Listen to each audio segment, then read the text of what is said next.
Origi!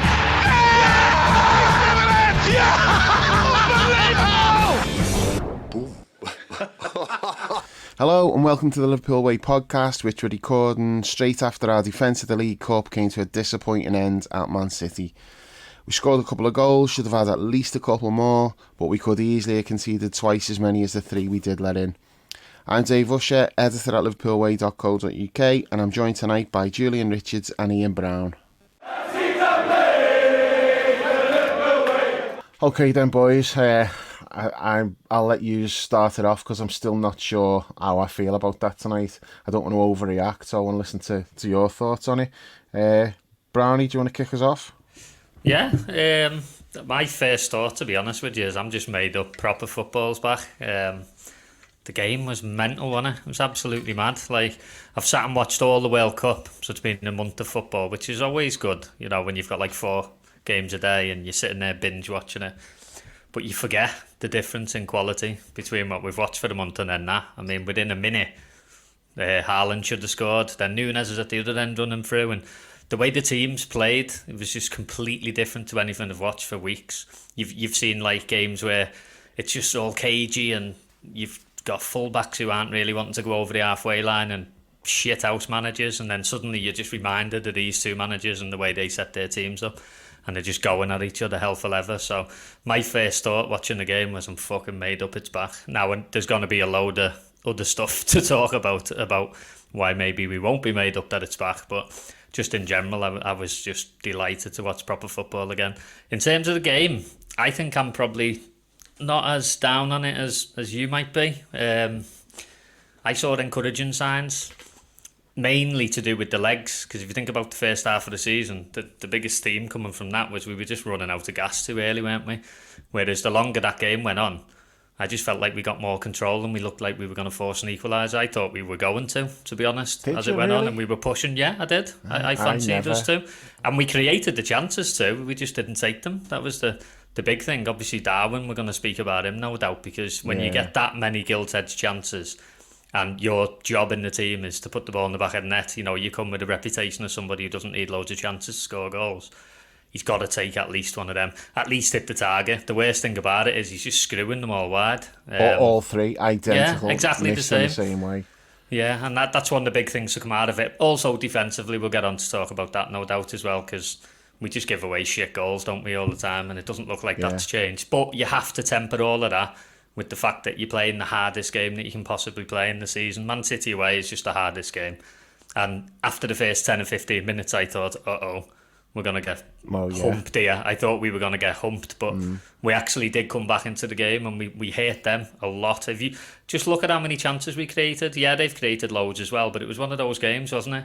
At least we were there punching with them, which I don't think in the first half of the season we would have been able to put in a performance like that. So that's why I'm a little bit encouraged, but there are also still concerns there, no doubt about it. It'll become clear in the next few weeks where we are, won't it? Yeah. Jules? I'm not really that encouraged. I feel like the second half of the season is going to be mostly like the first half of the season, where you're going to see occasions where we look like the team when we were at our apex, but you're mostly going to see defensive lapses, just a general lack of solidity at the back and in midfield, and I didn't feel like we were going to get. They scored, but I never felt like we were going to get overwhelmed for some reason. But I also never felt like we were going to win, if that makes sense. I didn't. It was a strange game, and you know, Brownie's talking about there that we sort of had our chances. We did, but I think City had double the chances and double the shots on, or quadruple the shots on target that we did. So we sort of hung with them. We didn't hit the target. Yeah, Nunes. But we hung with them. But then that wasn't City's full team. Yeah, there was Haaland and there was De Bruyne. Mahrez doesn't play from isn't a starter. Their defense wasn't their first choice defense. Their midfield, what was it, Rodri and I forget now. It happened an hour ago. I can't remember. But that wasn't their full team, and they still more than created enough chances to put us away. I don't know how to feel about any of it. I'm not glad football's back at all. I wish it would go away. I could do with a couple of months off it, to be honest. Yeah. I actually didn't mind the World Cup, despite a really bad, Wales picking their best, the worst time to put in their worst performances. But I didn't particularly mind it because I had no skin in the game. I didn't really care. Once England were out, especially, I didn't really care who won it. I didn't really hold in any ill will against any of the players, including Ronaldo or Messi. I didn't. I was just like, well, it's sport to watch, and I have nothing to worry about. I have no grievances with them or anything like that. And then the English football's back, and I don't think Cara helped tonight going on about like, oh, this is great, this is what we all want, this is what we're back for. This like he's comparing it to the World Cup final. It's like, mate, it's a Carabao Cup game on a Thursday night. I don't care who's playing in it. It's not got the prestige of the World Cup final. I don't really. It's what a ludicrous thing to say. I don't know, I just got a real down on everything. The Diaz injury hasn't helped either. Jota Yeah. not coming back till at least February. And we've had 5 weeks off, 6 weeks off, and nothing, it doesn't seem like anything's really changed there. We still have defensive lapses. We're still getting injuries left, right, and centre. There's no urgency or dynamism in the midfield. It's just going to be more of the same. And I just thought, I can't be doing with this for and not we're going to be doing with it for another 5 months. But the games are going to be really condensed still because again there was 6 weeks of the season missing. I'll say this though, if this is what a winter break gives you, is players coming back and like falling over and missing Gilter's chances, and I can't be asked for winter breaks either. I'm not interested in that coming back. Just got a massive downer. You've got the wrong person on for this, and I've got a massive downer on everything football related. Yeah, I'm kind of in the middle. I'm not as bad as you, but I didn't really see anything to be particularly optimistic about tonight. Mainly because like I've got like there's two things that concern me tonight, and one of them isn't like a concern really going beyond the next game really. If that could all turn around the next game, that's Darwin. I mean, he's the main reason we're out for me. If he puts at least one of those away, we get to a penalty shootout. Maybe Kelleher does as usual and we go through. If he puts two away, we probably win. So I just feel as though the chances were not difficult. You've got to do better. You've got to at least make the keeper work. And I don't know what was going on with him, but the first one when he's gone through, I'd say the first one. The first one was in the first minute when his shot got blocked. I mean, he's not really done too much wrong there. But the first one that he puts wide, how many times have we seen that where he's chasing onto a ball and like the ball's bouncing, it sits up, and instinctively he just fucking leathers it. Either foot, doesn't matter what side it's on. It's like as soon as it sits up right for him, he just hits it. And that one sat up, and I'm like, go on, hit it, and he didn't. He sort of hesitated, and then he's like, oh, probably should have hit it then. I'm going to have to hit it now. And he wasn't set properly, and he's just dragged it wide. I'm like, that was proper shit. Then the next one comes across, and not the easiest chance in the world, but he's not even hit it with his foot. It's come off his calf or his shin. I'm like, that's not good either. If he'd have caught that well and the keeper saved it, it's like, okay, it's a relatively difficult chance to divert it into the corner. And if the keeper makes a save, then fine. But to do what he did was just shit. And then the third one, he wanted no part of that whatsoever when he's running through. The second he ran onto that ball, he's looking across, and he's thinking, who am I going to square it to? And he looks up and he goes, it's Ox. And it's not really on anyway. Oh, shit, I'm going to have to shoot. And again, just like a pathetic shot, just fucking drags it well wide. And so that's a concern for tonight. I'm not angry, I'm disappointed. He's my boy and he's let me down there tonight. That was shocking. But at the same time, I feel as though the next game he might get those three chances and he might burst the net with all three. I think that's just what we're going to have with him. He's going to be like that. There's going to be like highs and lows with him. He's not going to be like consistently finishing these chances, because I think it's a good thing that he had those chances, because City couldn't deal with him. He's running in behind, he's getting these chances. That's not easy to do, so that's a good thing that he's still causing havoc, but you've just got to be better than that. But like I say, that could turn around in the next game, so it's not like a massive concern. The thing that does concern me is over like this, like pre-season, if you want to call it that. I've seen Linders a few times saying, we had like a lot of video sessions that was like, it sounded like he just basically put the players back to school. It's like, okay, you're going to have like your training sessions, but you're not just going to go off and have like your free time then. You're going to be in a classroom and you're going to watch videos, and we're going to say, look, this is what you've been doing right and this is what you've been doing wrong, and just get back into that, like the mentality of like, you know, the pressing and where we need to be, the organisation, all of that side of things. And they've made a real point of going on about that. Even yesterday, in the press conference, he referenced it and saying about what a great camp we've had and how the training sessions were brilliant. And then we come out and we're fucking all over the place. There's gaps everywhere. City are just running through. And I don't necessarily even think that changed much throughout the game. You know, I think City started off at like a really like high tempo, and they were flying at us, and they were coming at us from all angles. We couldn't cope. We didn't know what was going on. That settled after about 15 minutes, but I think that's partly because City's tempo dropped a bit, and we settled as well. You know, I think we did figure out some things, but how was Kevin De Bruyne getting the space that he was getting tonight? You know, if you're playing against them, the first thing that you're going to do is like, okay, look, we can't let him have space. We've got to have people around him all the time. He had the fucking freedom of that pitch tonight. He was just popping up wherever he wanted, getting on the ball and playing passes through. And I'm like, how's that happening? You know, how are we going there and letting him do that? If somebody else beats you, that's fine. You know, you run that risk, but you can't go there and just let Kevin De Bruyne just do what he wants. Yeah, you can't do it, and that was a concern tonight. I'm like, what have we been doing over these past few weeks? Supposedly getting ourselves like to be horrible to play against, hard to beat. Well, that wasn't horrible to play against or hard to beat at all tonight. Now, we've made a game of it because we've always got that threat. You know, we've got goals in us. We've scored twice away at City. That's a good thing. Should have scored 4, 5 even, based on chances, but how many could we have conceded? And not just like that, we've conceded 3 and they've had other chances.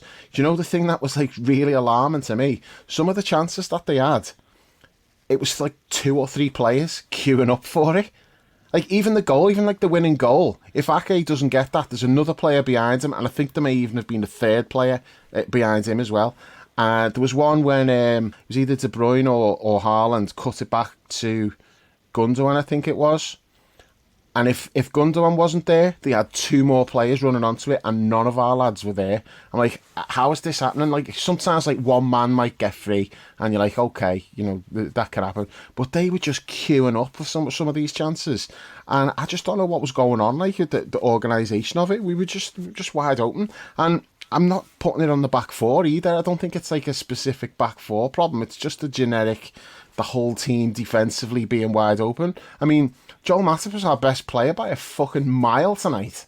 So it's like the defence is like, you know, we're letting in goals, but it's not specifically just because of the defenders. And also, by the way, Nat Phillips came on. I thought Nat Phillips was really good because I was worried about that. I thought that this is not ideal. He's coming on. He's up against Haaland. First like couple of minutes he's on. He's got Haaland running at him, and you know he just makes that brilliant tackle. And some of his passing was a little bit ropey, but I think he did as much as we could have possibly expected from him.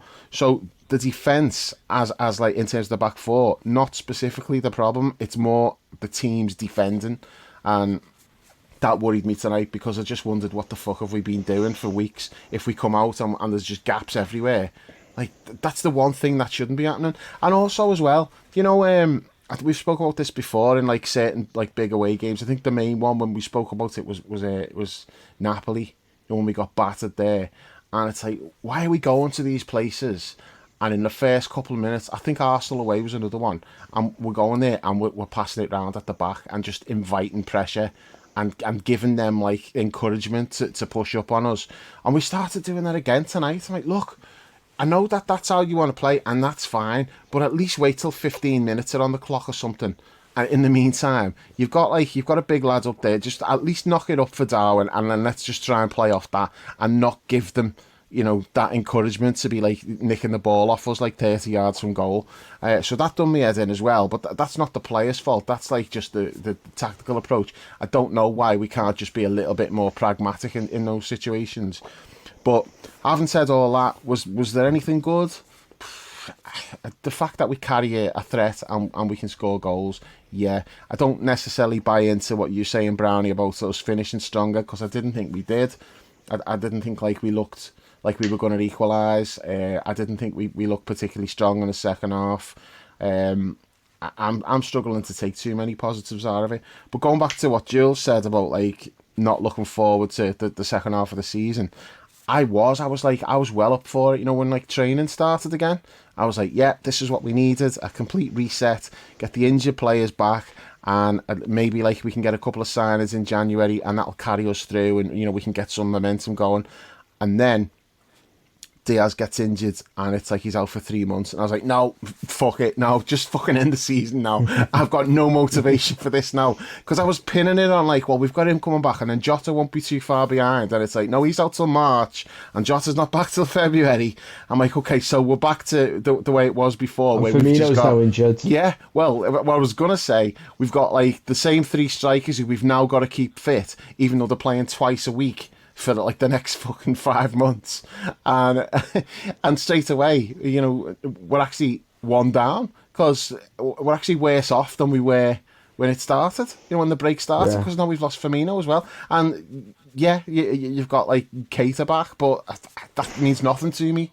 I'm not taking anything from that, you know. And he's come on tonight, and it's like, what are your thoughts when he comes on? You're not going, oh yeah, you know, Naby might do something. And this is not even a shot at him, because there was nobody on the bench who I would have thought, oh yeah, well, you know, he might do something. Maybe Ben Doak, but probably not necessarily the game to be putting him in. I don't know, but you know, I don't know. And I don't think I can comment much on that, because I thought the same about Ox, and yeah, created well, the goal, didn't he? That was brilliant. I know that was brilliant, but he didn't do much after that. Like, it was No. kind of a typical Ox performance after that. But the part he played in the goal was brilliant. But Ox is coming on playing in the front three, and I always say Ox in the front three is like, you know, he's like tits on a ball. It's completely pointless.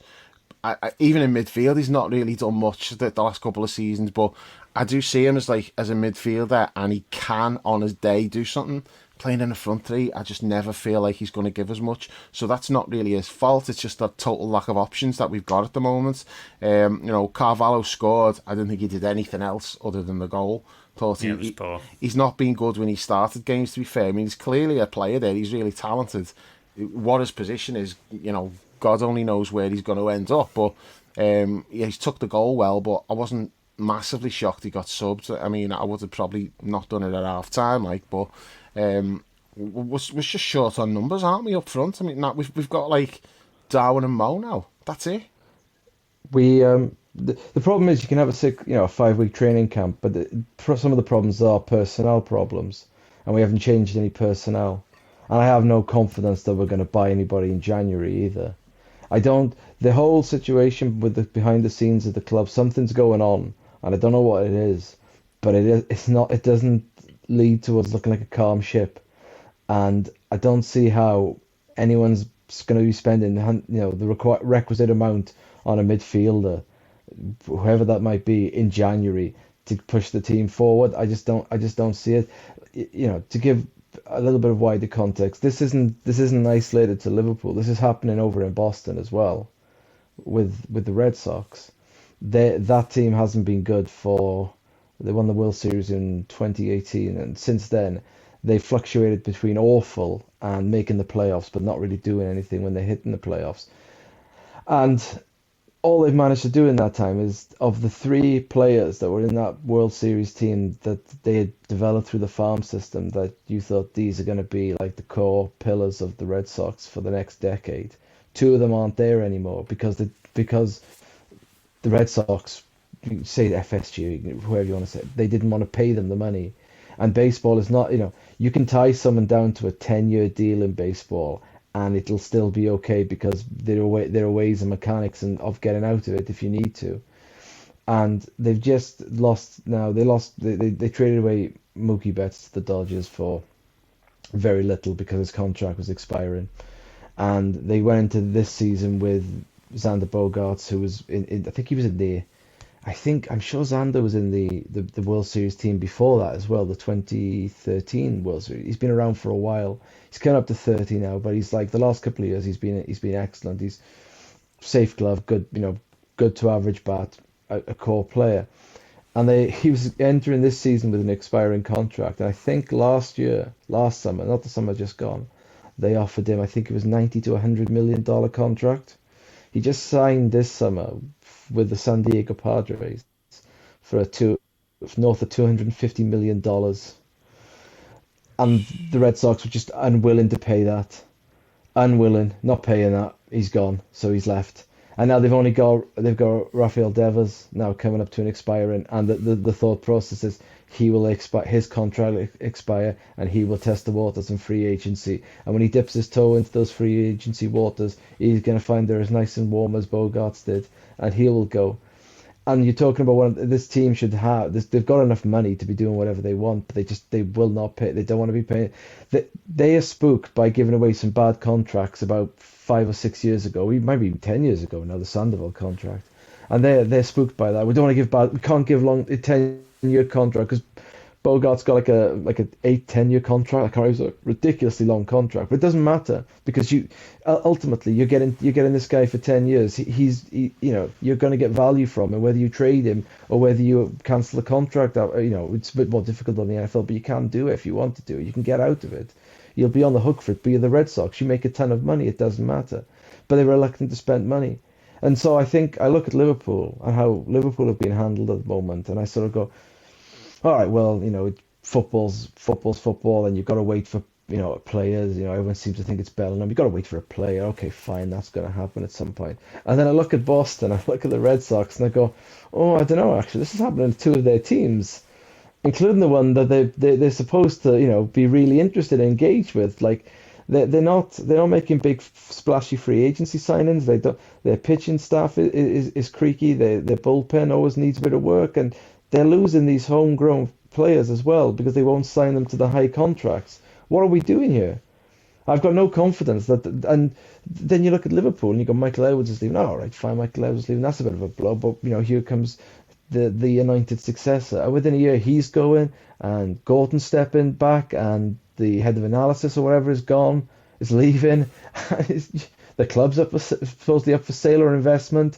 And then apparently, Hogan's been over in, Gordon, I can't remember which one's been over in Qatar, and we've been fluttering our eyelids at some Middle Eastern investors. And I just think, but you can't honestly think that that'll go down well with the core, the match going part of the fan base will not accept being sold to some regime in the Middle East. You must know that can't happen. Like the internet fans will be well happy because they'll get their big splashy signings all the time. But from all we know from the match, all we know and see from most of the match gun fans, we're not going to be happy with that.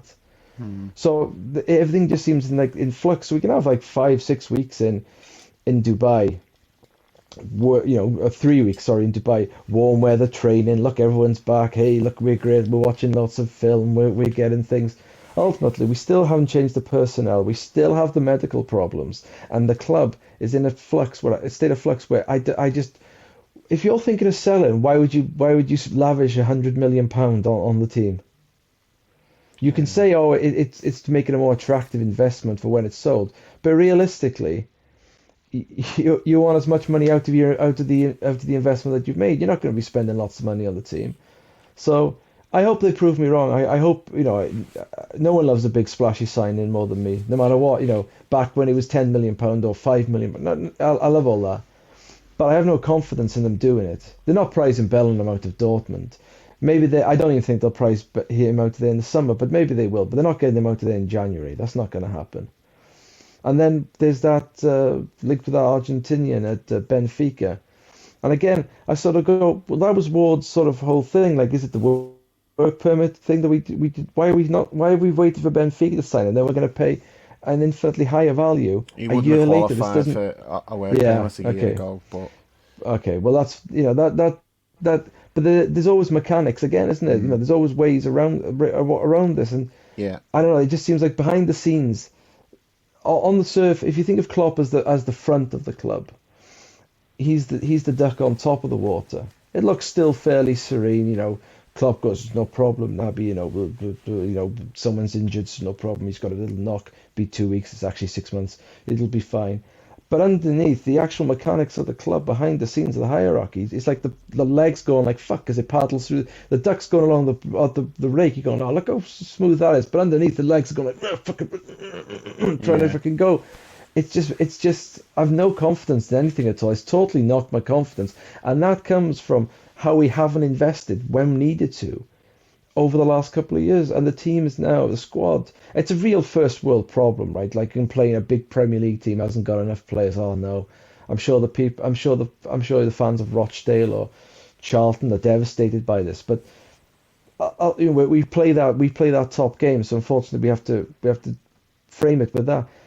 But we're talking tonight about like Ox coming on and having a part, trying to turn the game. And again, the ball for the second goal was great, but his time has been and gone, unfortunately for him, I think. We're playing Carvalho, who he shouldn't be starting this regularly, and Elliott, who I like Elliott, but he's starting too often as well, because I don't think we're getting enough from him for as often as he starts. And then you've got Fabinho tugging his Christmas dinner caravan around the pitch, like completely out of sorts, looks completely spent. Looks like he looks like, let's go back to American sports. He looks like, when a quarterback's good, and then suddenly they're not good, and it just happens. It happened to Aaron Rodgers this year. Like he was good, and then suddenly he's not good anymore. He doesn't look good. Last Fabinho, he looked good, and then all of a sudden the switch is turned. Like, oh, he doesn't look good anymore. He looks like he's just short way too often. It's just, there's just so much to do, and I don't think 3 weeks of hanging around in Dubai riding camels, no racist, we did actually ride camels, is going to solve any problems. I don't think it has solved any problems. And we'll still see, I think, occasionally we'll see some good performances, but I think qualifying for top four is going to be a massive struggle this year. Have you both finished now? If you wondered why I was being a bit quiet, I've been and gone and got me noose. Fuck it out. This is not the Liverpool way, this is the monologue way. And to think I'm the one who got called a shit house on here, you can't ever do that again, Dave. Fuck it out. Honestly. One game back in. Yeah, hang on. I'm not saying that we're not getting top four. I still think we'll get top four. The toughest game that you can have coming back, the sample size is tiny. Let's see where we are in a couple of weeks. We need to see where we are after Villa away. It wasn't. It is. In the circumstances, it is. I mean, I was surprised. First team, though. It wasn't ours either, though. Same with us. Two centre halves, the right back, the goalkeeper. You could say the same thing for us. That brings me to a point I wanted to make. Then, like, that wasn't our strongest team tonight, but why wasn't it?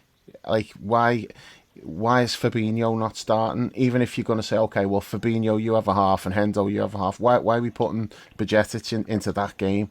That game was too big for him. He's not ready for that game yet. Yeah, I agree. And he's a really good player. He's really promising. He's done great, and like the opportunities he's had, that was not a game for him tonight, and it passed him by. We said about like the massive gaps everywhere. Part of that's on him. Only because he just hasn't got like the experience to know how to deal with those situations. It's not a knock on him in any way, shape or form.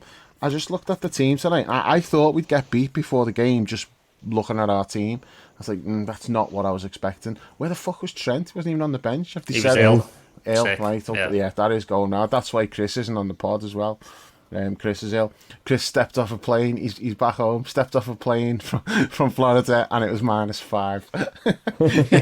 he come home in like when it was like the worst of the cold spell last week, and now he's unsurprisingly he's not well.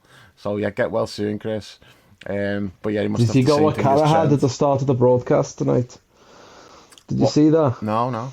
He had a coughing fit. They had to go to break early because he just couldn't stop coughing. No, I didn't see he was all sweaty as well. He looked awful. So I don't know what he had. Yeah, but it's going round. So yeah, Trent's got that. That's unfortunate because I would have expected him to have played tonight and probably started, because it's not like he's overexerted himself at the World Cup, is he? What did he get? Fabinho like either. 10 minutes or something. Yeah. You'd imagine there'll be changes for the game on Monday. Like Ali will be back in, Virgil will be back in. Keller was good tonight, by the way. He was. Yeah. No fault of his. You can subscribe to the Liverpool Way podcast on all the major platforms, whether it's Apple, Google, Spotify, Amazon or Podbean. Just search for the Liverpool Way, leave us a review and hit subscribe to automatically receive all new episodes. You can also head to liverpoolway.co.uk and grab a TLW season ticket for just £3 a month. There's tons of exclusive content, including match reports from every Liverpool game, weekly Premier League roundups, the TLW diary, and access to the members-only forum. Lastly, you can follow us on social media at The Liverpool Way on Twitter and at The Liverpool Way TLW on Instagram and Facebook. So I think there will be players coming back. I just thought that we could have gone a bit stronger tonight. I didn't really see the point in leaving Fabinho and Henderson on the bench. I thought Fabinho was alright when he came on. I think he started a bit ropey, like first 5 minutes or so, but I thought he grew into it and he was decent. I didn't think Hendo did much at all, like, other than... Fabinho concerns me massively, because he's never been a runner, has he? But he was always so good at reading the game that he didn't need to rely on running. But what he was just that seems tackle, by the way? He just gets bypassed all the time, doesn't he? When he just, like, fucking... No, he just snapped him, didn't he? He just scissored him. What was that? Yeah. But, yeah, people are just running off him. But when he recovered and made that other tackle, that looked like the old Fabinho. You know, like that slide tackle, and he's just nicked it away. I thought that was good. Hopefully he can be better in the second half of the season, because I don't think he can be worse. If we're talking about tackles, and steady on a sec, Big Nats was boss, wasn't it? On Haaland, it was like fucking Bobby Moore on Pele. It was class. Great, yeah. I thought, oh shit, when he was 1v1, thought he's going to get destroyed there. It was boss to see that. Yeah, he was made up for him. As I say, he did everything right tonight. His distribution's not the greatest. That's not a particular strength of his. It's not so much that, like, it's not a weakness, but he's not going to give you anything. Like, you know, you look at Joel, and when Joel's coming forward and he can pick a pass out, and then you've got Virgil who can play like raking balls across the field. Now, Nat's not going to do any of that, and you can't expect him to, but I think he did everything that he possibly could tonight. You know, my dad's made up, because my dad's like, I'd be starting him over Gomez, and he said that for ages, to be fair. It's not a new thing.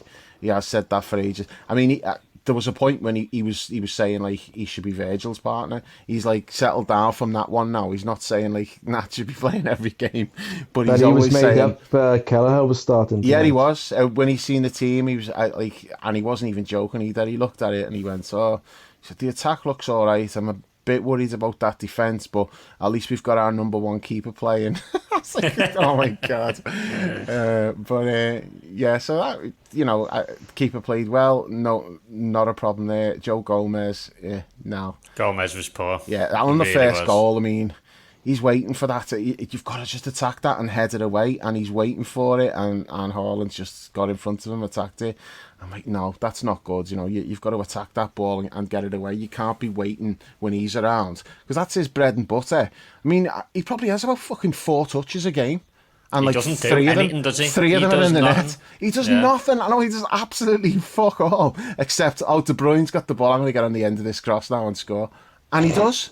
And like, but that's what I mean. You know that's what's coming. Like, De Bruyne's got the ball, he's going to put a cross in, and Haaland's going to attack it, and Gomez is like standing just waiting for it to drop onto his foot instead of going and meeting it and clearing it. So, you know, terrible start. At that point, I did think we were going to get battered, because we were just all over the place. Goal out of nowhere, wasn't it? Yeah, but the goal that we scored was good goal. Really nice really goal. Good. And it was out of nowhere. Yeah, it was, but it's 90% Joel Matip. Yeah. Because nobody, when he gets the ball, and any other player in that situation plays it out wide. I think it was Mo was on the touchline. Anyone else plays it there, and everyone thought he was going to do it.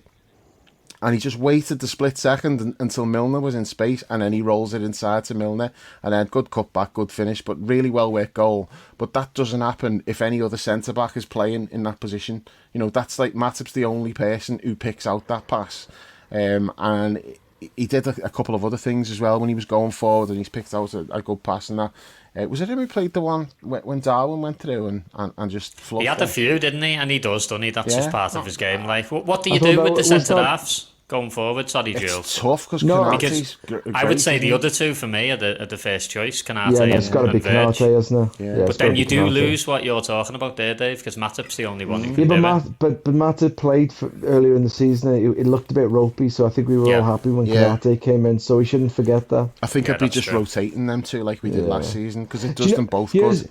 Here's my hot take. Why aren't we rotating Virgil out every now and then? Well, maybe we do. I think maybe The we second need to half of the start season. thinking about that one now, because he's not exactly been pulling up the trees, has No, he? he hasn't. A Matip Kanate axis. There you go. That solves that problem. Verge Going has to got to stay on come the back sidelines. and be Verge, because if he comes back and plays the way he did before, then there is a legitimate conversation Yeah. for swapping it round. But the problem is, I think it was you said it, Jules. Like, we look like the team before Yeah, he the arrived. pre-Verge team. Yeah, we So do. do you really want to keep that going by not having him in? I'm No, not, but I'm I not saying think we drop him, look. but what I mean is, No, I think no, I like know what you've you're got to have him saying. every game, haven't you? Unless you're risking this happening. But my counter to that would be we look like the pre-Verge Liverpool when he's been playing Yeah, as well. that's fair. Yeah, that was the worry. That was the Yeah. worry. We We're looked. not. I We're think just we not said it. defensively solid anymore, are we? Yeah. We can't absorb pressure, and we concede first goals all the time. Yeah. That is mad. That how many Yeah. times we go behind, isn't Oh, it? it's When you still. look at I mean, it. all right, we could frame every argument tonight with it's Man City away, but we conceded the first goal within the first 15 minutes again tonight. And then right at the start of the second half. Second as well. half, what, We 2 should have minutes in? conceded after 12 seconds. Yeah, we should, I mean, yeah. that was Yeah. a terrible effort. That was when he went clean abysmal. through. That What finish. the fuck was that? And I tell you what, Keller has got so lucky there because he shouldn't have been was in running no out. man's He land, was. wasn't he? He's Yeah. come out for the ball. He's got no chance of getting, and he's basically given him an open goal, and he's just completely fucking fluffed that. I mean, that was just a hideous finish. It wasn't even a difficult chance. I mean, he's on his left foot. All he's got to do is just chip it over his head, and it's an empty net, and he's just ballooned it. That was a massive let off. Was. And then we go down the other end, and Darwin, he's on his left side, defender makes a block. But other than that little moment where Darwin went through, that first 15 minutes was just, it was alarming.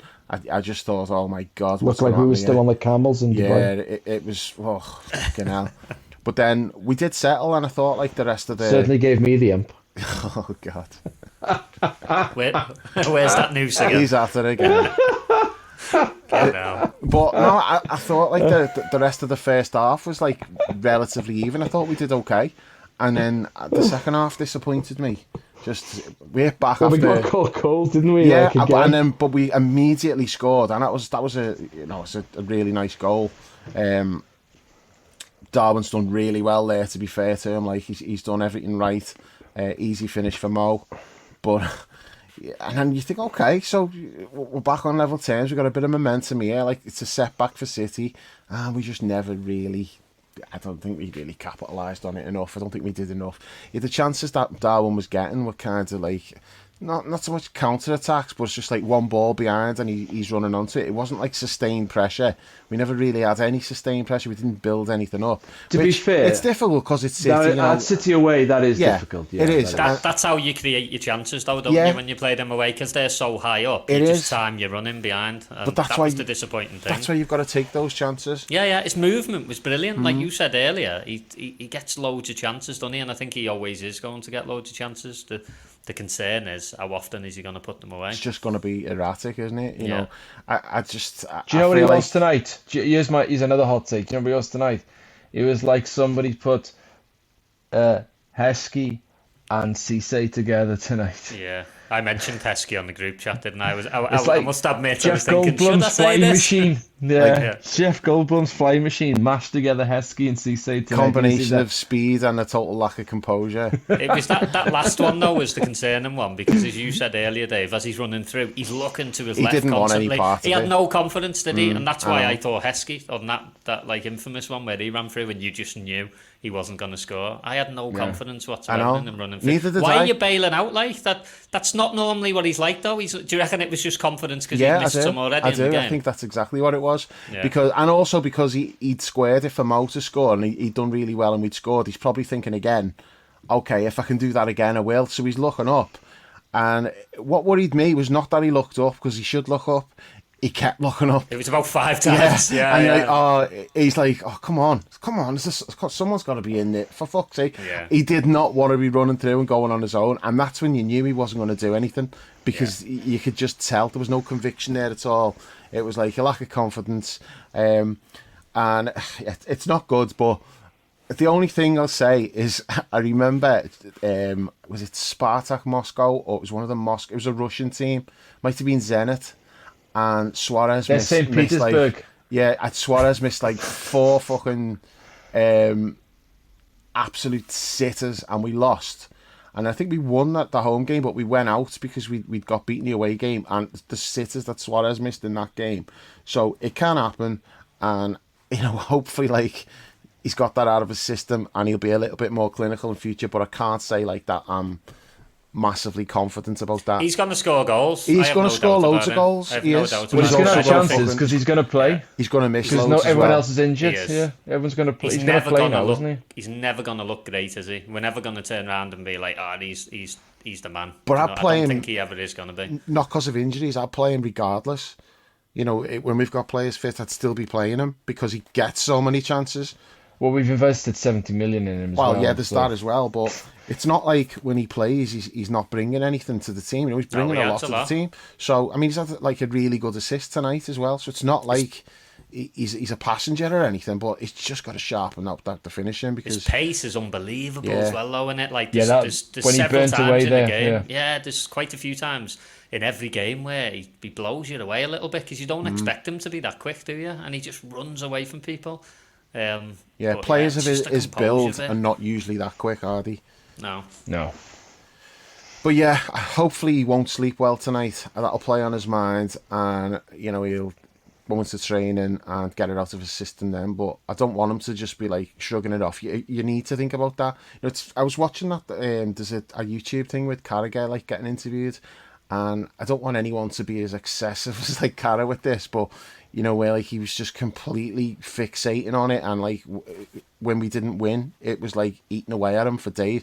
He took it to extremes, but you do want them to be like, okay, I've missed 3 fucking chances. Have I missed them chances? If that was me, even when we used to play on a Thursday night, if I had a night like that where I missed loads of chances, I'd go home and I'd be like, just fucking worrying. I'd be like, shit, next time I play, I can't be doing that. I know what I actually remember. This is funny. We'd gone like a few weeks and I'd missed loads of chances when we were playing, and like Adriana was in school with Neil Mellor's daughter, and I used to speak to him every morning at school. And I remember saying to him, like, he's like, how'd you get on last night at footy? I was like, fucking hell, missed loads of chances again. I was like, this is just grim. Like, what do you do? And like, when you're low on confidence and that, and he's like giving me a pep talk about like what he did when he was actually playing, and like I'm playing like fucking 8-a-side with you losers. And he's going, right, what you need to do is like in the warm-up make sure you hit the net, even if there's no keeper in there, just get a feel for just like passing the ball into the corner of the net, just get your confidence up, and then when the game starts it just comes natural to you. And then so like he gave me that pep talk. Played on the Thursday night, seeing him at the school on the Friday morning, and he's waiting for me, and he's all anxious, and he's going, how did you get on? I was like, I scored 4, so like, played really well, thanks for that. But like, he said like, if when like he'd missed chances, he said like, it does play on your mind, but it's not like you lose confidence, but you just like, fucking hell, next time I get them chances, this is what I'm going to do differently. And he said, that's what like strikers will do. It's like, you won't like lose your confidence, but it just makes you more like focused. So I hope he's gone home tonight and he's thinking, that's my fault that we're out. If I take my chances, we're through here. That's on me. And the next time I get those chances, I'm going to fucking not make that mistake. I'm going to bury them. So I really want to see what he does against Villa. And I think he'll bounce back. I think I would be very surprised if he doesn't score. But I hope he's gone home and text Neil Mellor. Yeah, well, that's probably a good idea. I think he's probably going to text Suarez, to be honest. If you like, that's his mate. Mellor's my mate, so he'll probably ask Suarez. But no, I think he'll bounce back. But the concern that I've got is not so much Darwin; it's the other end. How we're just leaking goals. It's been going on all season, and I do take your point that this is a more difficult game than we're likely to face. And I haven't seen Klopp's interview, but I did see some quotes, and I think he said something along those lines. And yeah, that's fair, except we have been conceding fucking goals to like Brighton or fucking... That's why we need to wait for them games, though, teams. to see. You can't measure the improvement or not until you've played the equivalent games. I agree. That would be my argument. But I also think there's enough there to be concerned about, to make you think, oh... Have we actually improved? Yeah, that's fair. Anybody reasonable wouldn't watch that game and suddenly think everything's rosy. Of course, it's not. But I just think, like, tonight, this is probably the best way for me to put it. I think City were there for the not there for the taking, but that was a game where, like, that wasn't City at their best. 'Cause I didn't think City were good tonight. Thought they started really well, but the rest of the game, I didn't think they were good. I think we just made it easy for them with the chances that we gave them. That's a game where that was there for us to win, and we've had the chances to win it. So have they, admittedly, but we've not taken the chances and we're out. And I don't think we can have any complaints about the result at all, because it's like, well, if you miss chances at one end like that and you're giving away stupid goals at the other end. I mean, the third goal, fucking hell, that third goal, what are we doing? That ball gets played to the back post and virtually our whole team are over on, like, that side of the pitch. Nat Phillips is the only one at the back, and he's not even it's not like he's at the back post, he's kind of in the middle of the goal. It was a quick corner on it and we didn't get set. That was the problem. You could see that we just fell asleep for the split second. That's not good, you know. That's like the things those kind of things shouldn't be happening. Nat's got, like, nudged under the ball a little bit. It's not a free kick, but he has got nudged under the flight. He's about to head it, and that little nudge just takes him underneath it. And but as I say, they had like 3 players behind him. I was like, what are we doing? Whilst we're talking about little nudges, what did you make of the penalty appeal? Not for me. I will say now, never a penalty. No, not for me. It's a free kick outside the box, probably 9 times out of 10. You probably get that. I don't want to see penalties being given for that. But in the box, you're not getting a penalty for that. You know, even if VAR had been there tonight, VAR would not have overturned that and said, go and have a look. This just not for me. As I say, outside the box, you probably would get a free kick for that, but you're not getting a penalty for it. And if that's at the other end and a penalty gets given against us, I'd be absolutely fucking fuming about it. There's just no. So I know, like, I think it was it Monty in the chat was saying it's a foul, it's a penalty. Maybe Paul, I don't know. There's a couple of people were saying, but probably Dan. But no, not absolutely not for me. No. I agree. Yeah, I agree. You don't want penalties ever being given for that kind of stuff. There's already a lot of contact being eliminated from the game. You don't want all of it being eliminated for the game. And if you start giving penalties for those kind of things, then it's not really. You're going to end up with like a proper non-contact sport.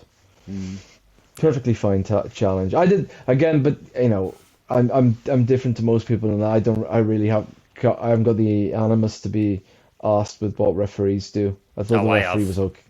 No. I thought he was fine tonight. I didn't think there was much. The thing is, right, I know we first of all, the referees are people, and they obviously like the rest of us have their own influences and stuff. But there's clearly when referees go into these a game with 2 teams like that, they think, right, try and keep 11 on the field for as much as possible, so they'll be a little bit more allowed than normal. And whether that's right or not is a different matter, but that's how they referee it, and I've got no problem with them refereeing it like that. I had no problem with no VAR tonight either. They were going on about no VAR. I'm like, well, that's ideal for me. I'd rather you make a mistake and no VAR, to be honest with you, because I can't stand it. And there was loads of, like, tight offsides, wasn't it? And the linesman just let them go, and I was like, yeah. Because if it's that close, then who's asked? You don't want goals disallowed for, like, you know, they're offside by like 3 centimetres and stuff like that. I couldn't care less. That was good tonight. Is it? And you know what? And I've said this like so many times.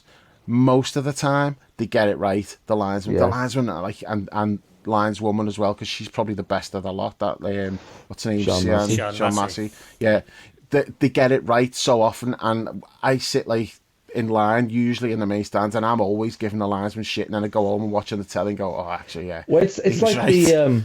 It's like the penalty in the World Cup final, right? Everyone thought that was a penalty, and he booked him for diving, and it was a dive.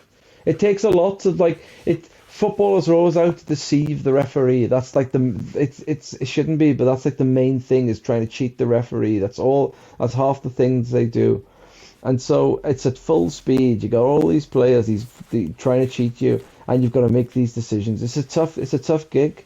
It is really didn't- hard. It is really Yeah. hard. But I that, didn't that, think that he was- referee, though, I think he's weak. I just think in general he is fucking weak. I thought Really he was weak. okay. I think the- he's shit, the- but he was all right tonight. The yellow card he gave for Apart Naby. from- And then what about when De Bruyne kicked the ball away at the Yeah, end when we were that was chasing the goal? And he ridiculous, just yeah. shrugged his shoulders I and know. you're like, fuck off. I'm not having that. He let Rodri get away with murder as well. Yeah, you he know, should have been again, off he was, twice. he was like, he Are we definitely arsed didn't that he get the kicked the email ball from away? the club, did he? You know, like that fucking the joint email that got That was sent 6 out. of one, half a dozen the other though. Handbags, wasn't it? It wasn't proper full blooded. It was just like a lot But of he'd done it posturing. earlier though. He pushed someone over earlier, didn't he? And then he's done the same Again, thing. He's kicking off I- with Fabinho. If he got booked for the first one, then he'd go off for the second. I just. But I'm splitting hairs because half I've of not it's- got a big problem with the referee at all Yeah. tonight. I thought he was okay. Half of it's just posturing. Like I'm not saying like you have to be taking full swings at people to get sent off. I'm not saying that, but like half of these footballers, they have no intention of hitting anybody. They're putting the head against another player's head is the most ridiculous. You wouldn't like. There's no menace in it at all. If you really wanted to stick the head on someone, you'd stick the head on them, and they wouldn't know anything about it. It's all just pointless posturing. And like. Even the yellow card for kicking the ball away, like I couldn't care less about that kind of shit either. Who cares? Yeah, but that's a rule.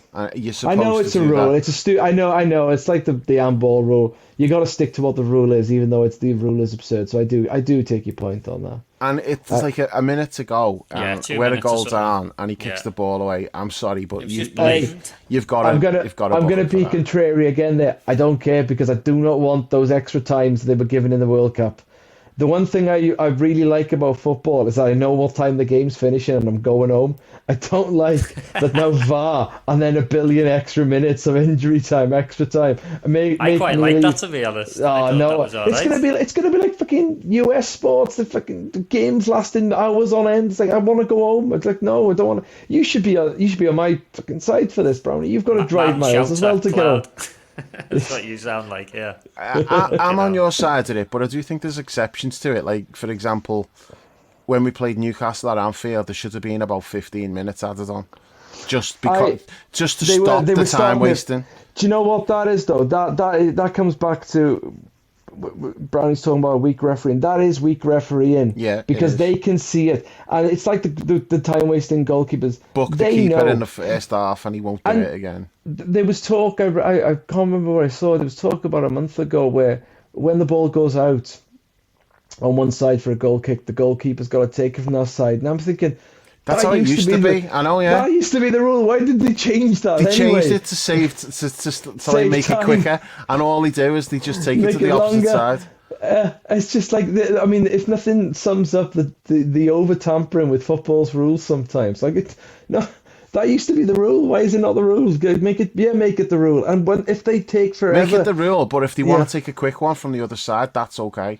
No, because they won't. You know No, that. you'd have a problem then, wouldn't Yeah. you? No, but no, you've got to be if Simple- it's got to be a quick one, otherwise, it's No, it's you- not. But we got to Again, get like a little timer out for it. Yeah, A you're graphic. overcomplicating it. It's No, gotta- because it's- you know with your eyes, if they're taking it, if like they quickly put it, like with a quick free kick, when like you get fouled, you get up, you just put your hand on the ball and you immediately take it. If the ball goes out on one side of the goal, rolls behind the goalie runs to get it.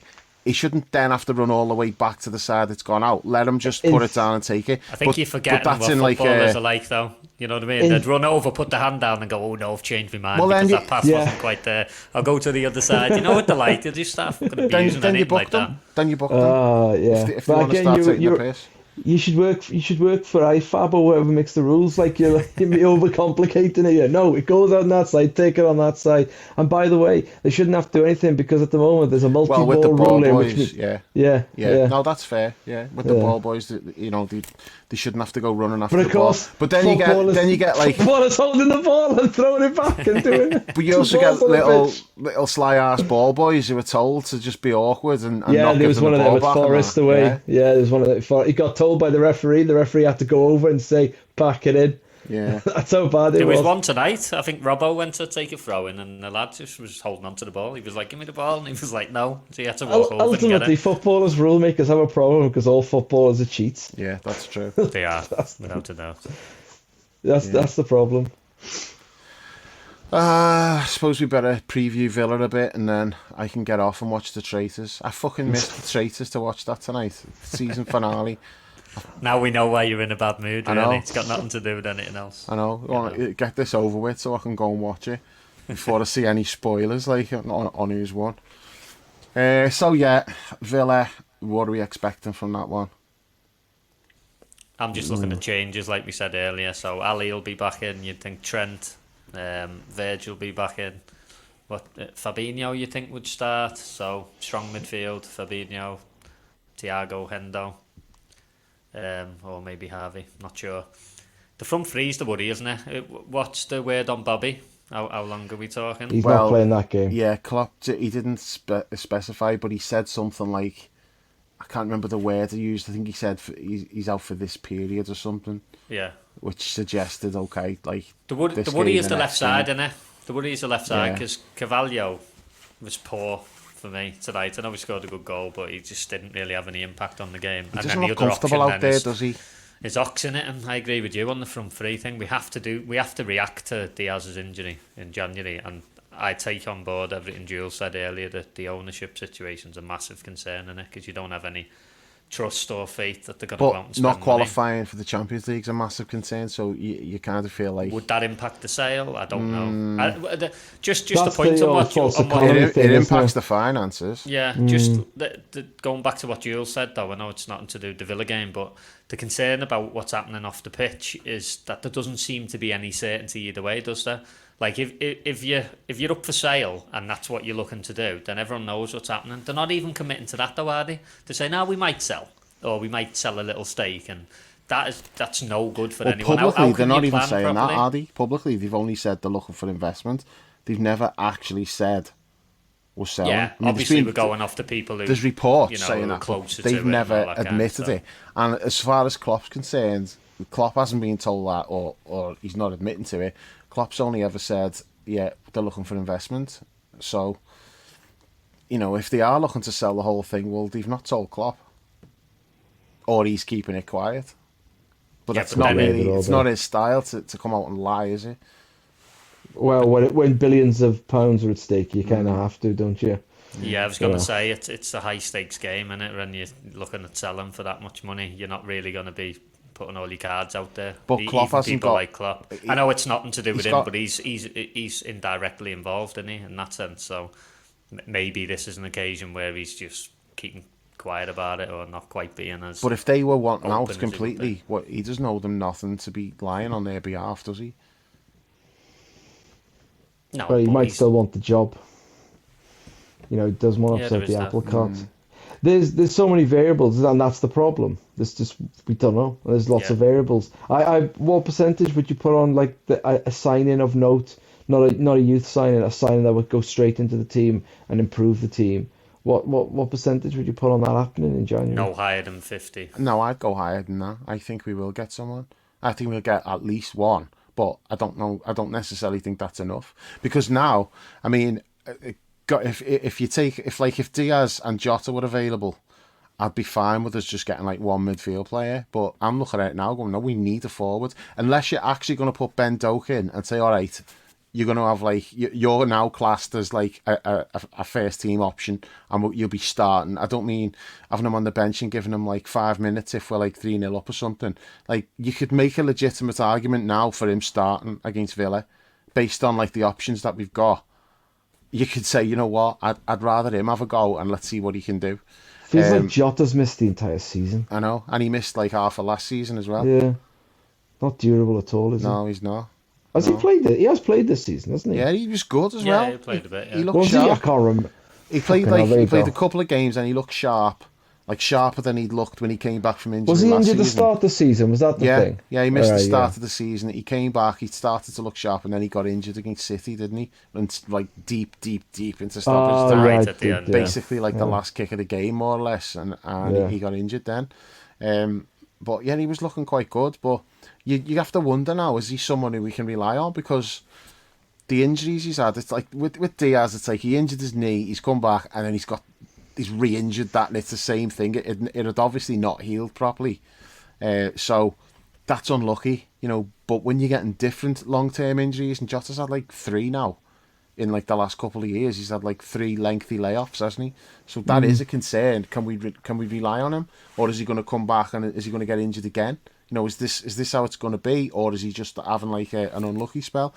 But the point is, he's not back till February. Diaz isn't back till March. Don't know what's up with Bobby, how long that's going to be. So at the moment, we've got like 2 forwards. It's not enough. We're playing twice a week. You're going to run them into the ground. And if you have to, we need 3. We've got 2. But what happens when you've got to rest them? You're putting square pegs in round holes. You're like, okay, Carvalho, Ox, and God knows what else we'll end up doing. It's a massive concern. We've got to get a striker in January for me, as well as a midfield player. Oh, there's no chance of that happening. I'm not saying we've got to go out and sign like a £70 million striker, but I think we've got to do something. We've got to get somebody in. Now, whether it's like the kid from Dortmund whose contract's whether up, it's a 35-year-old former player, Uruguayan. No, I'm not going down that road. I said my piece on that in the last one when Chris asked me when we did like the listeners Q&A. Although things have changed since then. He's a free agent, and we're in dire need of somebody. Maybe he can mentor Nunez. Get him under his wing. He could be for Nunez what Neil Mellor was for me. He could there you go. Transformers game, get him back amongst the goals. But no, I mean, you could make an argument for that, but I won't. I would rather get like a really like promising young player who's not necessarily going to expect to start every game, but can come in and start. Isn't that Carvalho? He's not a striker though. Yeah, but I don't know what he is. I don't know what he is. I know he's a footballer. I think he'll end up being a midfielder. He's a boss little footballer. He's talented. He's got a lot to his game, but I don't know what his position is, and he's not really done much on the left. It's not ideal in playing there. So again, I just think if you get someone like that, the Dortmund kid whose contract's up in the summer, we've been linked to them. If you could get Dortmund to take some money for him now rather than let him leave for nothing, I don't even know if that's possible. But something like that would be good, because he's not going to expect to start every single game, but he'd be on the bench, he'd be starting the odd game, coming off the bench, getting minutes, being involved. Someone like that, because you can't go and sign like a big money striker and then all of a sudden you've got Diaz and Jota back and you've got 6. That's not really feasible. It is in the summer because Bobby probably moves on, so you still got your 5 then. But Bobby's here now, so it's not like we can go out and sign a multi-million-pound ready-made top striker. You just can't do that, especially when the majority of our funds are going to need to go on midfield anyway. But if you could get like the Dortmund kid for like 15-20 million quid or something like that, if they're prepared to take it, it might be worth doing something like that now, because we've got so many games. How are we going to get to February with what we've got now? Bro. I would agree. Like when you look at it and you analyse all the options available, and that all of that's completely true. And it's probably a good thing that we got beat tonight, based on that, because of the extra games that we'd have. I hate saying that, but we're going to be so stretched anyway. Steady on, fucking Gerard Houllier. No, but we're so stretched. Blessing in disguise. If we were having to play even more games, I don't know how we'd cope with that, to be honest, unless we bring in players. And then the Champions League is going to start as well. But how many times have we been in this situation? Not as dire as this in terms of a particular position and numbers out injured, but where we've had the same conversation and then FSG have done nothing in the January. It's happened a lot before. That's and what we've got away with me. it most of the time. We've been lucky and we've got away with it. On the flip side, we did the opposite last January with Diaz, didn't we? We were down and got him a little bit early, and it did make. I agree. Made a massive difference. But that's why I'm saying I'm 50-50, because I've seen occasions in the past where they've done that and they've sat on their hands, and there's been the odd occasion where they've gone out and done it, so I literally don't know what way they'll go. I just think that the situation, in terms of the potential sale, investment and everything, that makes me think they might not do something. But I don't know. No, I but think getting back to Villa, I expect we'll win the game. I expect we'll play well. I am particularly looking out for, I don't think we really touched on it with tonight, in terms of the second half. Yeah, okay, you might not have thought we played well, but I thought legs-wise we looked a lot better than we had done before the break, because we honestly, second half of games, We made loads of changes, though. No, yeah, but still, yeah, that was the case though early in the season. We've had the 5 subs and we've been making them changes, but we've just looked in general just gassed. I didn't feel like we were gassed tonight. I felt No, like I didn't. We were running. No. I felt like we were running, and that to me is a big I wouldn't say thing. we look fresh, but we didn't look like we didn't look like Fabinho after his cooked dinner today. Yeah, I agree. So that for me, the theme of the next few weeks is keeping a close eye on that, because if we do have legs now, the personnel thing's a separate issue and we have to address that. But in general, if the lads have got legs in them, then that's a big thing, because that's just how we play, isn't it? It is, but I need to see more than that before I'm convinced I about agree. that. Plus, how long are those legs going to last if we're having to play the same lads twice a week? Because we just haven't got the that's options to change things around, so you're going to end up running them into the ground, especially the forwards, but not just the forwards. It's just the forwards mainly. We've got defenders that we can bring in, but the midfield, I don't like the options that we're bringing in midfield when we're changing things around too much. I'm okay with Harvey. Like, we've got the 3, haven't you? The established 3. I'm okay with Harvey coming in and out. I don't particularly like what else we've got. I don't like Naby, but let's be honest, but forget Naby Naby contributed last year, didn't he? I but know he's always injured. You can't rely on him. Naby's going to be injured in the next 2-3 weeks. He's going to get another injury. But he did contribute last season. In the Thiago may well close. get injured again as well. You know, There's no may well about that. Yeah. He will. I'm less concerned about the midfield than the forwards, though. At this point, currently, in time. because we just haven't got any depth at all. Like we've got depth in midfield. It might not be players who you want to see playing, but at least we've got bodies that can come in. We haven't really got that up front, unless you just fast track and Ben Doak and saying, okay, chance is going to come earlier than we anticipated, but we need you. You know, go in there, see what you can do. And I have no problem with that, because, you know, I'm not saying he's as good as Michael Owen was, but Michael Owen came in at 17 and he was basically our best player. Within like a couple of months, he was our best player in that team. He just came in and was just immediately like a superstar. Now, he's the best I've ever seen at that age. Like, nobody's even been remotely close to him. But Ben Doak, he's at least as good as Sterling was at that age, and possibly better. Are you giving it the old young enough, good enough, young enough thing? No, I'm just saying we're desperate. Okay. And because of that, his chance will have to come earlier than it normally would have done. And you don't know what will happen. He could come in and he could just hit the ground running and then never look back, and he could just become a first team regular. He will do eventually. He's definitely going to make it. So maybe he can make it a bit earlier than anticipated. But I do think I feel like we've had a no similar choice. conversation with a lot of players though over the last few years. So Jordan Ibe. Yeah. No, he's way better than that. He's way better than that. Plus, he seems to have like a good head on his shoulders as well. Jordan Ibe, a lot of his problem was like attitude as well. So, yeah, and also like the when Jordan Ibe came through, like Rodgers was the manager, wasn't he? Maybe if Ibe comes through as like a 15-year-old in the setup we've got now, could be completely different, because he had so much talent, but he just couldn't put it together. But like, yeah, I'm not worried about Ben Doak. He's quality. Didn't he drive his car into someone's house? Yeah, he did. Yeah. Yeah, he's had like quite a few problems, and I don't even know if he's got a club anymore. I think he might be out of the game. I'm not now. sure he even plays. Yeah, I'm sure I read something about that. Yeah, I don't think that's an attitude problem. I think that's like something else as well. Like, might not. It is now. Needed some guidance and stuff. Yeah, That's what I'm saying. If he's coming through the system now with the way like they handle the pathways and loans stuff that we have now, totally different. And you know, Doak's training with the first team all the time. They're saying how great he's doing, and you know what? It's a lot easier for a forward than it is for like young midfielders and young defenders. I mean, Bajcetic may end up being like a world-class player for all we know. He might be really, really special, but it's a lot harder, the position that he's playing. I mean, he's playing like the 6 against Man City tonight. What defensive midfielder makes a mistake against Man City, you're screwed. Whereas if a winger puts in a shit cross, you've got another chance. There's that, and not even just if he makes a mistake, but you've got to know your position. You've got to know exactly where you've got to be at all times, and it's totally unrealistic to expect someone of his age and his lack of experience to be able to do that. And we saw it tonight. It's not a reflection on him at all. It's completely understandable. On the flip side as well, though. With a forward, it's different, though, Brownie. A forward, it's like, get the ball, go and do something. Go on. And if you lose it, so what? Mo loses the ball all the time. The rest of the team will win it back for you, give you it again and say, right, try and do something now. So it's so much easier for forwards. And he is direct and he's confident and he'll try to go past people. So maybe he can give us like the boost that we need, because we've still got games before January even comes.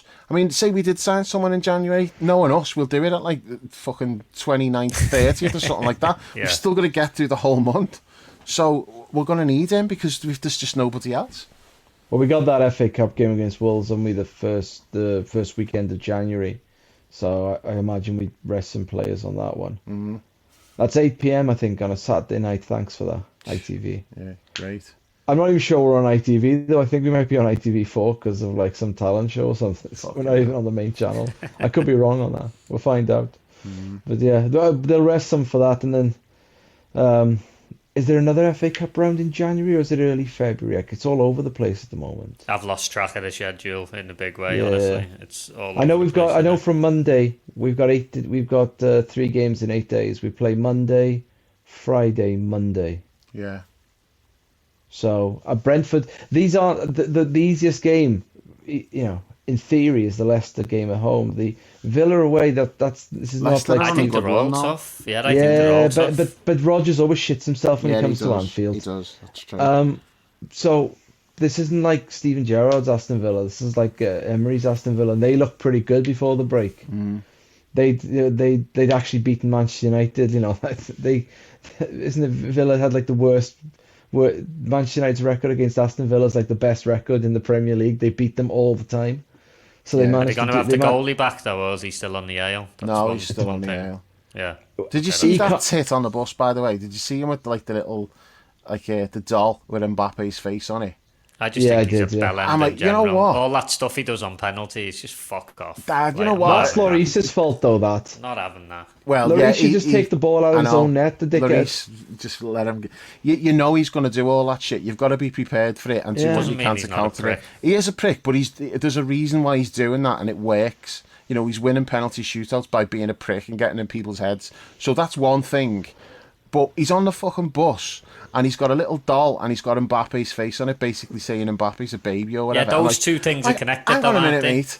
He put the ball past you fucking 4 times. There is that. He put 3 penalties past you. You don't get to fucking talk smack about him when he's done all he can against you. Now the fact that some of his teammates didn't put the penalties away and you've ended up winning in a shootout. Yeah, good for you. You won the shootout. You made 3 saves, whatever. Fair play to you. But why are you targeting Mbappe when he basically fucking owned you in that game? Yeah, he's picking on the wrong guy, isn't he? He's a tit.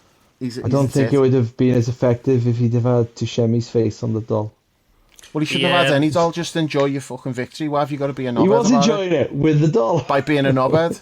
I hope he had the glove stuck to his knob as well when he was doing it. To be fair, that was funny. There's other ways to enjoy dolls. Glue a golden glove to your knob. Tell me how. See, I don't mind all the penalty stuff, and I thought that was funny. And I had a big problem with him. Remember, he was Arsenal's keeper in the shootout, and he was a fucking dickhead against us. So it pissed me off because we were on the receiving end of that, and so his card was marked then. But then last year, at Old Trafford, he kind of won me over. That was just the glorious. Fernandes one, was it? Yeah, he's he's boss. pointing. Fernandes is taking the pen, and he's going, "Why are you taking it?" And he's pointing at Ronaldo, going, "Hey, you should be taking this. Why are you letting him take it? You should be taking it." And you could see Fernandes just fucking shrinking. Yeah, I'm being a bad two-faced cunt here because I did buzz off that. It was great, and then Fernandes always does that stupid little hot step and a jump before he takes his penalty. Always does it. This one, he just ran up and levered it and put it over the bar because he was so pissed off about what Martinez had done to him. And then so he balloons it over the bar, and then the next thing the keeper's dancing in front of the step for them. And I'm like, you know what, that is quality. But if we were on the receiving end of that, he'd be the worst in the world, wouldn't he? Didn't he try it with Modo once and Mo scored and then just stared at him? Or was that someone else? No, I think it was him. That kind of rings a bell, but a few keepers have tried to pull shit like that, haven't they? That big fucking Herman Munster twat from Southampton. Fraser Forster. Yeah, you're not doing that to Mo, Yeah. are you? No way. No, it doesn't work on It's Mo. pretty unflappable with that kind of stuff. But yeah, he won't be playing apparently. That's what I read a couple of days ago anyway. He's been given extended time off to enjoy it. Like, so yeah, he won't be playing on Boxing Day. I don't know who did. Isn't there a reserve keeper that fucking deadbeat? He was at Everton. He was shite at Fucking Everton. hell, narrow it down a bit, will you? Yes, he was, Swedish because fella. he didn't he play in the game that Olsen? City beat them? Came from behind. Olsen, yeah, I think so. Here's where he has a fucking that- blinder now, and it's like it's completely my fault. Yeah. This is Darwin's blamming it from 30 yards at him, and he's Yeah. tipping it over the bar. Yeah. No. So predictions for that game then.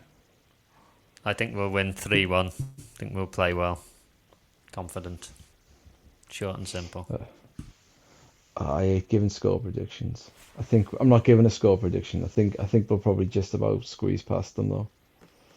I've got no idea what to expect because tonight's not. Oh, really... you've swerved me there. I could have sworn you'd have been like, 4-0, not a problem. No. And your usual, like, I can't believe you've done me there. It could be 4-0.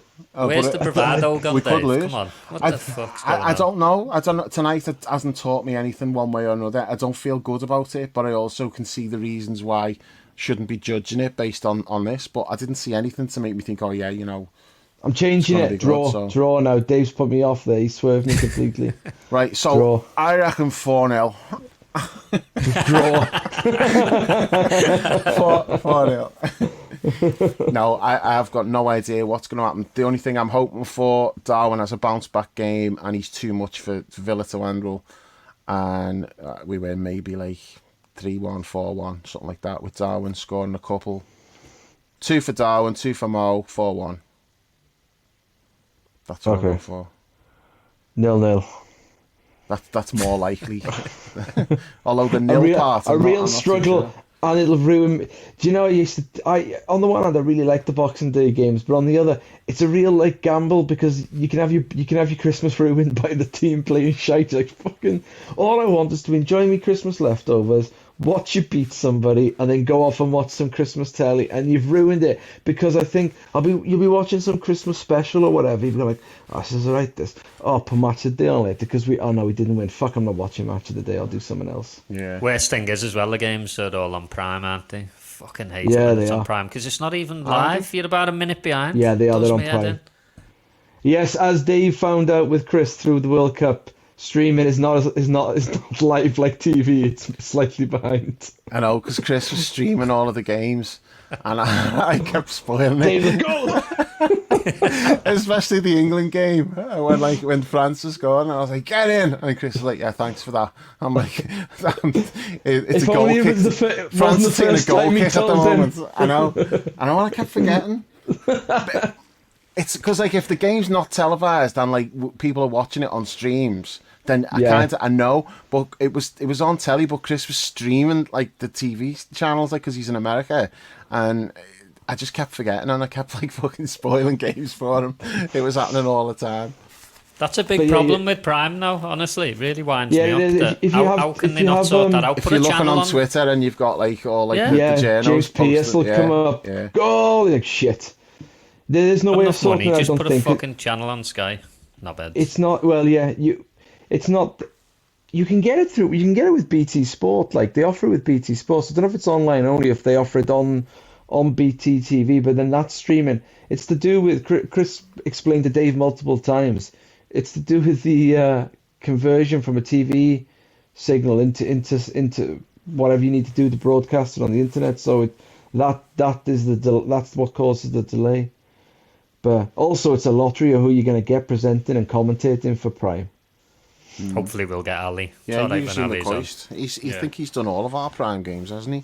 We should get like Gabby Logan and Ali McCoist and John Champion, but I was watching one last time. They was on Prime, and like Jim Rosenthal turned up. Like fucking Jim Rosenthal's still going. What the fuck? Hell. Jesus. Yeah. Jim, what's going on? It's 2022. Who's doing the other game? Dickie Davis. I was going to say Tony Gubber, but he's fucking... Des Lynam's turning up or something. But yeah, that's the only. I do like what they do with. I mean, it's not fun if you having to go to the game, but I do like when they spread the games out throughout the day, so you can watch more games. But that only works if we've won. If we've not won, I'm not interested in watching any football until the next time we play. We're the half five, aren't we? Yeah. It's alright, Chris. I got Christmas covered. Christmas Eve and Boxing and Christmas Day. There's a full slate of NFL games on Christmas Eve, and then there's more NFL games on Christmas Day and the NBA. So I'm alright. I've got my sport boxed off for Christmas. Yeah, the Americans give no shits about playing sport on Christmas. That still blows my mind. That they just play all the time. Fucking nuts over Christmas, like Christmas Day. You'd be fuming, wouldn't you? The Christmas Day NBA is a tradition, isn't it? Like, it was like a big game. Yeah, they've got, I think it's 5 games on. Then they stagger them through the day, so all the way East Coast through to West Coast. I think the late West Coast game on Christmas Day is a really good one. It's the Nuggets against somebody. Yeah, sounds really good. You don't even know who's fucking playing. Hang on, I can't even remember. I couldn't even remember if Jota had played this season. You're asking me who the West Coast game is on Christmas Christmas Day. You said it was night. really good, so I just assumed you must have known who was playing. If you give me a second to remember, and by remember I mean Google, look it up. I'll tell you. It's it's obvious. It's the Suns, of course it is. Yes, the Nuggets Suns. Good game, though. Can't wait. Right, well, I'm waiting to watch Traitor, so let's just put an end to this now. And hey, it's 12 o'clock. It's Wordle time. I don't want to get distracted, so yeah. Yeah, you can't be having that debacle again. No. Right, okay, let's call it a night. And we'll be back after Villa. So thanks for listening, and we'll catch you soon.